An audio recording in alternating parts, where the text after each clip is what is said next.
வணக்கம். புதுக்குறள் ராமமூர்த்தி ஆகிய நான் சில புதுக்குறள்களை இயற்றியுள்ளேன். அதில் ஒரு குறளை இப்பொழுது உங்களோடு பகிர்ந்து கொள்ள விரும்புகின்றேன். இன்றைய நாளில் ஜாதி மதம் என்ற போர்வைகளால் மக்கள் மனம் கட்டவிழ்ந்து பெரும் தீவிரவாதிகள் போல் வாழ்கின்றனர். அது எவ்வளவு பெரிய தவறு என்பதை உணர்த்தும் பொருட்டு ஒரு குறளை நான் இயற்றியுள்ளேன். வையகத்து மாந்தர் எல்லாம் அங்ககன் போன்று எண்ணல் வேண்டும். வையகத்து மாந்தர் எல்லாம் அங்ககன் போன்று எண்ணல் வேண்டும். இது ஒரு புதுக்குறள். அதாவது அங்ககன் என்று சொன்னால் நம்மில் ஒருவர் என்று பொருள். அங்கம் பிளஸ் கண், அங்கம் பிளஸ் கண், அதாவது நம்மில் ஒருவர் என்று பொருள். இந்த உலகில் உள்ள மக்கள் அனைவரும் ஜாதி மத பேதமின்றி நம்மில் ஒருவராக வாழதல் வேண்டும் என்பது இதனுடைய பொருள். இன்றைக்கு ஜாதி மதத்தால் ஒருவரை ஒருவர் அடித்து கொண்டும் பிடித்து கொண்டும் வாழ்வாதாரத்தை இழந்து கொண்டு நிற்கின்றார்கள். மனிதர் வாழ்க்கைக்கு தேவையானது மதமும் இனமும் அல்ல. மதம் இனம் என்று அவரவர் சொந்த ஒரு பொருளை பொறுத்து உள்ளது, அவரவர் சொந்த பிரச்சனை.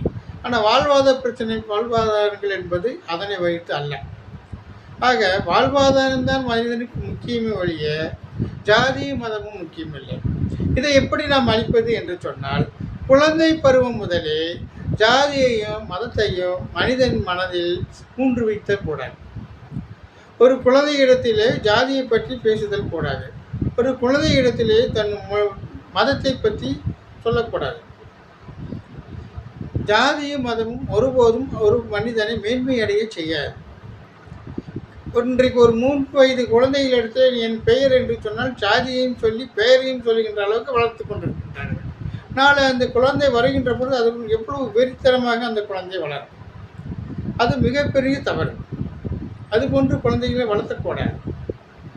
காரணம், இந்த சமூகம் என்பது மனிதனை ஆண்டவன் படைத்தது. மனிதர்களாக படைக்கவில்லை. ஆண்டவன் படைத்தான். அனைவரும் நன்றாக வாழ வேண்டும், ஒரு முகத்தோடு அனைவரும் நன்றாக இருத்தல் வேண்டும் என்பதற்காக ஆண்டவன் மனிதனை உயிர்களை படைக்கின்றார்.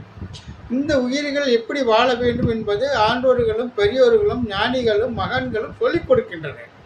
அந்த சொல்லிக் கொடுத்ததை கூட சரியாக பின்பற்றாமல் வாழ்ந்து வந்தால் என்ன நியாயம் உள்ளது என்று தெரியவில்லை.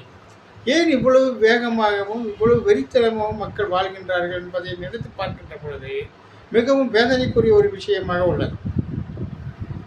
ஏன் இவர்கள் இப்படி அனைவரையும் நாகரிகமாக வாழ சொல்லலாம், நாகரிக பண்பாடுகளை கற்றுக் கொடுக்கலாம், தவறில்லை. ஒரு சில மக்கள் நாகரிக பண்பாடுகளோடு வாழ்கிறார்கள், ஒரு சில மக்கள் நாகரிக பண்பாடு இல்லாமல் வாழ்கின்றார்கள்.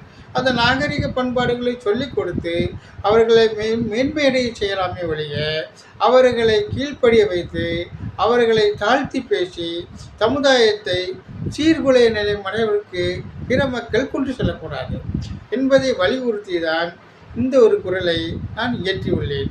நன்றி, வணக்கம்.